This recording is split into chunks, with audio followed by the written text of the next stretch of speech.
K C. Venugopal മാധ്യമങ്ങളെ കാണുന്നു. ദൃശ്യങ്ങളിലേക്ക്. തട്ടിട്ട് നടക്കാൻ പോലും പറ്റില്ലായിരുന്നു. മുകളിലാവുകൊണ്ട് കാല് തട്ടിയെന്നാണ് ഞാൻ പറയുന്നത്. അർത്ഥത്തിൽ അത് ഗുണമായി, അതൊക്കെ ഗുണമായി. ആ ഓവർ പബ്ലിസിറ്റി അങ്ങനെ ഡോമിനേറ്റ് ചെയ്ത് ഞങ്ങൾക്ക് ഗുണമായി. പിന്നെ ഞങ്ങളുടെ ഗായനുണ്ട്, കൃത്യമായിട്ടുള്ള ഗായനുണ്ട്. വെറും നെഗറ്റീവ് പൊളിറ്റിക്സ് മാത്രമല്ല ഈ ഇലക്ഷൻ ഞങ്ങൾ വളരെ കരുതലോടുകയാണ്. വെറും നെഗറ്റീവ് പൊളിറ്റിക്സ് മാത്രമല്ല കേരളത്തിന് മുമ്പിൽ വെച്ചത്. പോസിറ്റീവായിട്ടുള്ള ഞങ്ങൾ വന്നാൽ ചെയ്യാൻ വേണ്ടി പോകുന്ന കാര്യങ്ങൾ ജനം അത് കൃത്യമായിട്ട് മനസ്സിലാക്കിയതുകൊണ്ടാണ് ഇന്നലത്തെ സ്ത്രീകളുടെ വോട്ടിംഗ് പോളിംഗ് ശതമാനം വർദ്ധിച്ചത് ഞങ്ങൾക്ക് ഒരേയാക്കും. ഈ ഉപമുഖ്യമന്ത്രി സ്ഥാനത്തിന് ലീഗിന് അർഹതയുണ്ടെന്നാണ് ഞാൻ അത്തരം വിവാദങ്ങളിലേക്കൊന്നും ഇപ്പം ഞാൻ കടത്താൻ കേരളത്തിലെ കോൺഗ്രസിൻ്റെ പ്രവർത്തനം, UDFിൻ്റെ പ്രവർത്തനം, നേതാക്കളെല്ലാം പക്ഷേ എല്ലാവർക്കും വ്യക്തിപരമായ പ്രയാസങ്ങളും ബുദ്ധിമുട്ടുകളൊക്കെ ഉണ്ടായിരുന്നു. അവർക്ക് സ്ഥാനാർത്ഥിയാവുന്ന ആഗ്രഹമുണ്ടായിരുന്നു, അത് പറ്റിയിട്ടില്ല. ചില പ്രാദേശിക പ്രശ്നങ്ങളുണ്ടായിരുന്നു. പക്ഷേ ഈ തെരഞ്ഞെടുപ്പ് ഞാൻ കഴിഞ്ഞ കുറേ ദിവസങ്ങളായിട്ട് അഹോരാത്രം രാവും പകലും കഷ്ടപ്പെടുന്ന UDFിൻ്റെ നേതാക്കളെയും പ്രവർത്തകരെയും എല്ലാം മറന്നു ഏത് ഡൈവേർട്ട് ചെയ്യാൻ ശ്രമം ഇടതുപക്ഷത്തിൻ്റെ ഭാഗത്തുനിന്നായാലും നേതൃത്വം പറയുന്നതിനൊപ്പം തന്നെ അതിനേക്കാൾ മുന്നിൽ നിന്നുകൊണ്ട് അതിനെ പ്രതിരോധിക്കാൻ കേരളത്തിലെ ഓരോ ബൂത്തുകളിലും ഞങ്ങൾക്ക് ശക്തിയില്ലാത്ത ബൂത്തുകളിൽ പോലും പ്രതിരോധിച്ച പ്രവർത്തകരുണ്ട്, വൈബ്രൻ്റായ പ്രവർത്തകർ. അതുപോലെ തന്നെ സോഷ്യൽ മീഡിയ കേരളത്തിലായാലും കേരളത്തിന് പുറത്തായാലും ഗൾഫ് നാടുകളിലായാലും ഒക്കെ തന്നെ സ്വന്തം കയ്യിൽ നിന്നും ഫോൺ റീചാർജ് ചെയ്ത് തിരക്കിട്ട പണികളായിരിക്കും അവർക്ക് ജോലിയൊക്കെ ഉണ്ടാവും. ആ ജോലികൾക്ക് സമയം കണ്ടെത്തിയിട്ട് സൈബർ പ്രതിരോധം തീർത്ത UDFിൻ്റെ പ്രവർത്തകരുണ്ട്. അവരാണ് ഇക്കാര്യം തെരഞ്ഞെടുപ്പിലെ ഏറ്റവും വലിയ താരങ്ങളെന്നാണ് എൻ്റെ അഭിപ്രായം. ഈ തെരഞ്ഞെടുപ്പിലെ താരങ്ങൾ എന്ന് പറയുന്നത് അവരാണ്. അത്രയും ആത്മാർത്ഥമായിട്ട് ഈ തെരഞ്ഞെടുപ്പ് പാർട്ടിക്കും മുന്നണിക്കും അത്രയും പ്രാധാന്യമാണെന്ന് കണക്കിലെടുത്തുകൊണ്ട് എല്ലാം മറന്നു, എല്ലാം വിട്ടുകൊടുത്തത് അഹോരാത്രം കഷ്ടപ്പെട്ട പ്രവർത്തനം. അതുകൊണ്ട് അത്തരം ചർച്ചകളിലേക്കൊന്നും ഇപ്പം പോകാൻ ഞങ്ങൾ ആഗ്രഹിക്കുന്നില്ല. കൃത്യമായിട്ടും അതിനകത്ത് അത്തരം കാര്യങ്ങളൊക്കെ തന്നെ വിശദമായിട്ട് ഇരുന്ന് ചർച്ച ചെയ്യാമല്ലോ. ഇലക്ഷൻ ഫലം വരും.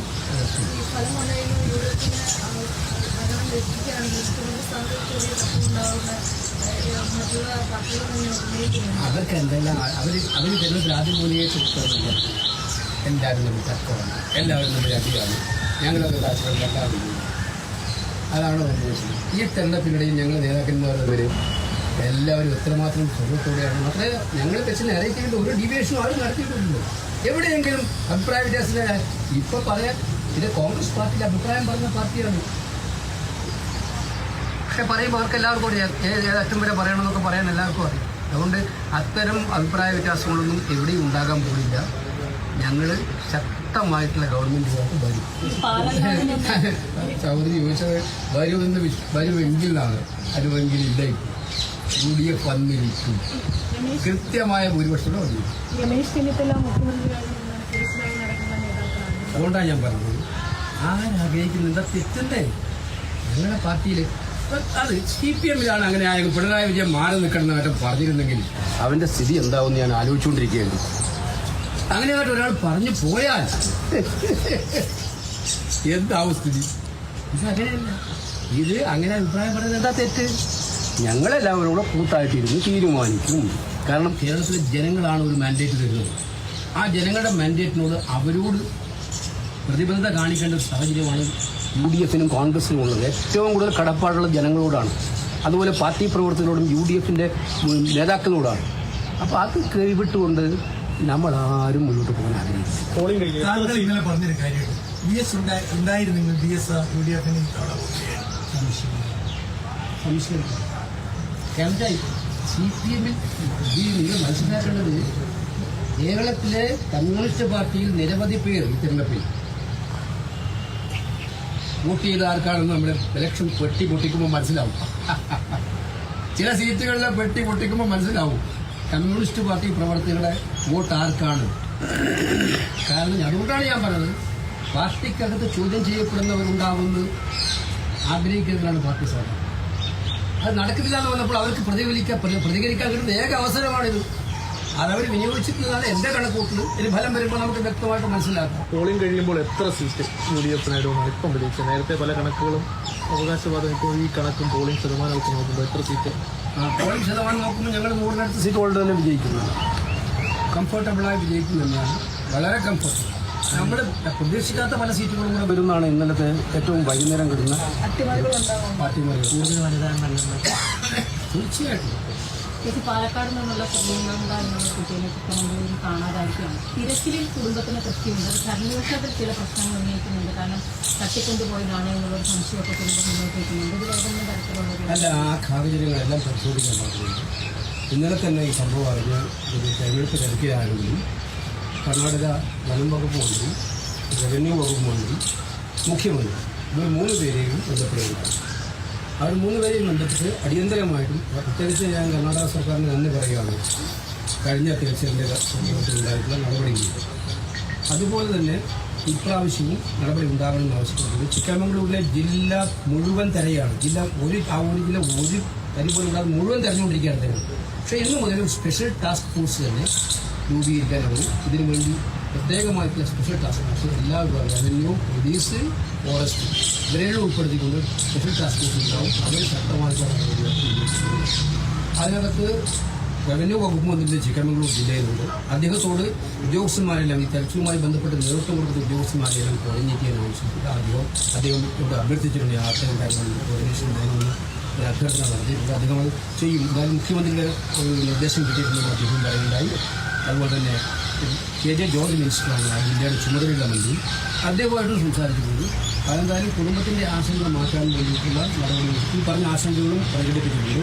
കൃത്യമായിട്ടും വ്യക്തമായ ലക്ഷ്യത്തോടുകൂടി. അതുകൊണ്ട് പോലീസിൻ്റെ IG ആണ് ഇത് അന്വേഷണ ചുമതലയുള്ളത് പ്രധാനപ്പെട്ട. അതുകൊണ്ടാണ് വല്ല രീതിയിലും മറ്റ് സംഭവങ്ങൾ ഉണ്ടായിട്ടുണ്ട്. അതുകൂടി അന്വേഷിക്കാൻ ആവശ്യപ്പെടുന്നത്. 4 ദിവസമായിട്ട് വലിയ തടസ്സങ്ങളാണ്. അല്ല, ആദ്യം അവിടെ ഇതുണ്ടായിരുന്നു, മറ്റേ വെള്ളച്ചാട്ടത്തിൻ്റെ ഫ്ലോ ഉള്ളതുകൊണ്ട് കുറേ ഒക്കെ പോയിരുന്നുണ്ടായിരുന്നു. പക്ഷെ അതിനെയൊന്നും വകവെക്കാതെയാണ് അവർ തെരച്ചിൽ നടത്തിയിട്ടുള്ളത്. അവർക്ക് ഇതുവരെ ഒന്നും കണ്ടുപിടിക്കാൻ പറ്റിയിട്ടാണെന്ന് പറയുന്നത് അറിയിച്ചത്. പക്ഷേ അവർ തെരച്ചിൽ ശക്തമായിട്ട് മുന്നോട്ട് പോകുന്നു.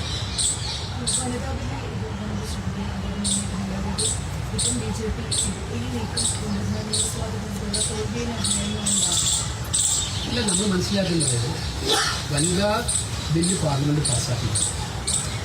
ആ പാർലമെന്റ് പാസ്സാക്കിയപ്പോൾ അവർ തന്നെയാണ് ആ ബില്ലിലെ പ്രൊവിഷനുണ്ട്. ഇത് നടക്കുന്നത് 2000 ഇപ്പോൾ പുതിയ 26 സെൻസസ് അനുസരിച്ചായിരിക്കും നടക്കുകയാണ് അവർ തന്നെ പറഞ്ഞിട്ടുണ്ട്. മനസ്സിലായില്ലേ? അപ്പോൾ അതിനനുസരിച്ച് അന്ന് ഞങ്ങൾ ഉന്നയിച്ചൊരു ആശങ്കയുണ്ടായിരുന്നു. ഈ സംവരണം വരുമ്പോൾ SC ST OBC വിഭാഗങ്ങളുടെ സംവരണം എന്തായിരിക്കും, അതിൻ്റെ മാനദണ്ഡം എന്താണ്, അതിനകത്ത് ക്ലാരിറ്റി കൃത്യമായിട്ടും ആ ബില്ലിൽ ഉണ്ടായിട്ടില്ല എന്ന് ആക്ഷേപം വരുന്നു. അതൊക്കെ ക്ലാരിറ്റി ഉണ്ടെന്ന് പറഞ്ഞു.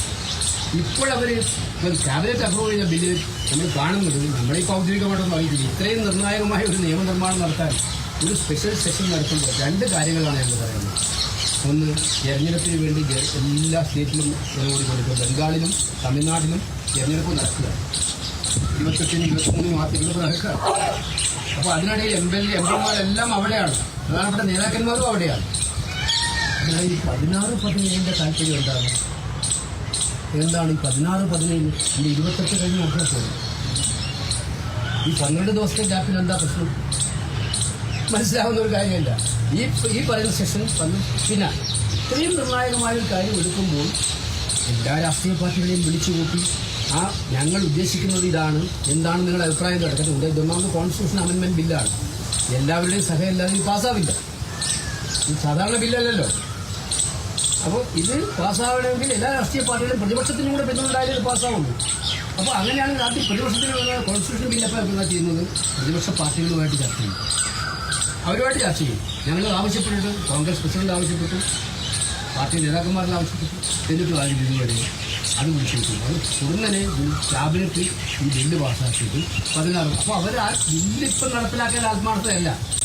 അതുകൊണ്ടാണ് ഞങ്ങൾ പറഞ്ഞത് തെരഞ്ഞെടുപ്പിനെ മുന്നിൽ കണ്ടുകൊണ്ടുള്ള ആ തിരഞ്ഞെടുപ്പിനൊരു പ്രചരണായുധമാക്കാൻ വേണ്ടിയിട്ടുള്ള ശ്രമമാണ്. അവർ തോൽക്കുമെന്ന് ഭയപ്പെടുമ്പോൾ അത് മറികടക്കാൻ വേണ്ടിയിട്ട് പ്രചരണായുധമാക്കാൻ ശ്രമമാണ്, ആത്മാർത്ഥമുണ്ടല്ല. ഞങ്ങൾ പറയുന്നത് വനിതാ റിസർവേഷൻ വേണമെന്ന കാര്യത്തിൽ ഞങ്ങളുടെ ചൈൽഡാണ്, അതിനോട് നിൽക്കുകയാണ്. പക്ഷെ ഇപ്പം ഇത് 14-17 കൊണ്ടുവന്ന രീതിയാണ് ഞങ്ങൾ ചോദ്യം ചെയ്യുന്നത്, കൃത്യമായിട്ട് ചോദ്യം ചെയ്യുന്നത്. ആ ബില്ലിൻ്റെ വ്യവസ്ഥകളെ കുറിച്ചിട്ട് രാഷ്ട്രീയ പാർട്ടികളുമായിട്ട് ചർച്ച നടത്താൻ തയ്യാറായില്ല. രാഷ്ട്രീയ പാർട്ടിയുടെ സൗകര്യം നോക്കിയില്ല. പാർലമെന്റ് പഠിച്ചു കൂടുമ്പോൾ തെരഞ്ഞെടുപ്പ് നടക്കുന്നതിന് മൂർധനത്തിൽ ഇത്തരം ഒരു സ്പെഷ്യൽ സെഷൻ എന്തുകൊണ്ട് 10 ദിവസം നീട്ടിവെച്ച് നടത്തുന്നില്ല? 10 ദിവസത്തെ എന്താണ് അർജൻസി അതിനകത്തുള്ളത്?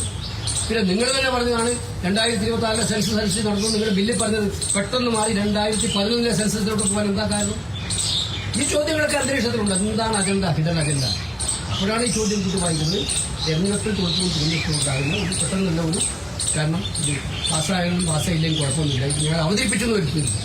കോൺഗ്രസ് പിന്തുണയ്ക്കുന്ന ഒരു ബില്ലാണല്ലോ ഇത്. അതെ. എന്തായാലും സമ്മേളനം വിളിച്ചു കഴിഞ്ഞ് പാർലമെന്റിലേക്ക് വരികയാണ്. പാർലമെന്റിൽ ഉയർത്തുന്ന പ്രതിഷേധത്തിന് അപ്പുറത്തേക്ക് എന്തെങ്കിലും അല്ല, ആദ്യം ഞങ്ങൾ കോൺഗ്രസ് വർക്കിംഗ് കമ്മിറ്റിയിൽ വന്നത് ഈ സുപ്രധാനമായ വിഷയം ചർച്ച ചെയ്യാനും അതുപോലെ തന്നെ നമ്മുടെ പശ്ചിമേഷ്യയിലത്തെ സംഘർഷവും പശ്ചിമേഷ്യയിൽ നമ്മുടെ വെസ്റ്റേൺ സംഘർഷം ചർച്ച ചെയ്യാൻ വേണ്ടിയിട്ടാണ് ഞങ്ങൾ വിളിച്ചിരിക്കുന്നത്. ഇത് കഴിഞ്ഞ് ഞങ്ങൾ ഇന്ത്യ മറ്റ് പ്രതിപക്ഷ നിരയിലെ മറ്റു പാർട്ടികളുമായിട്ട് ആശയവിനിമയം നടത്തും. പാർലമെന്റ് സെഷനിൽ സ്വീകരിക്കേണ്ട തന്ത്രം എന്താണ്, നയമെന്താണ്, സമീപനം എന്താണ് ഇതിനെക്കുറിച്ച് ഇൻ പ്രിൻസിപ്പൽ വനിതാ സമ്മേളനം എന്ന് പറയുന്നത് ഞങ്ങളെല്ലാം ആവശ്യപ്പെടുന്നതാണ്. ഞങ്ങളുടെ ആരും സംശയമൊന്നുമില്ല. അതാ പറഞ്ഞത്, അതിപ്പോൾ എല്ലാവർക്കും ആശങ്കകളുണ്ടാവും ഓരോ രീതിയിൽ. SC/ST OBC വിഭാഗങ്ങൾക്കൊണ്ട് ഞാൻ പറഞ്ഞത് അതൊരു മേജർ ആശങ്കയാണ്. എന്താണ് അവരുടെ ഇതിനകത്തുള്ള റിസർവേഷൻ ഉണ്ടാവുകയോ ഇല്ലയോ. അതുപോലെ തന്നെ റീജിയണൽ ബാലൻസിന്റെ പ്രശ്നം അവർ ഉന്നയിക്കാൻ സാധ്യതയുള്ള ഉന്നയിക്കും. അപ്പോൾ ഇത് എല്ലാവരും വിളിച്ചു കൂട്ടിയൊരു ക്ലാരിറ്റി കൊടുത്തിട്ടായിരുന്നു പാർലമെന്റ് കൊടുത്തിട്ടുള്ളത്. അതിന് 10 ദിവസത്തിന് മുമ്പ് ഇത് വിളിച്ചു കൂട്ടുന്നത് അല്ല ചെയ്യേണ്ടിയിരുന്നത്. ഗവൺമെന്റ് ആദ്യം ആൾ പാർട്ടി മീറ്റിംഗ് വിളിച്ചിട്ട് ഗവൺമെന്റ് ഉദ്ദേശിച്ചതാണ്. എന്താണ് നിങ്ങളുടെ അഭിപ്രായം?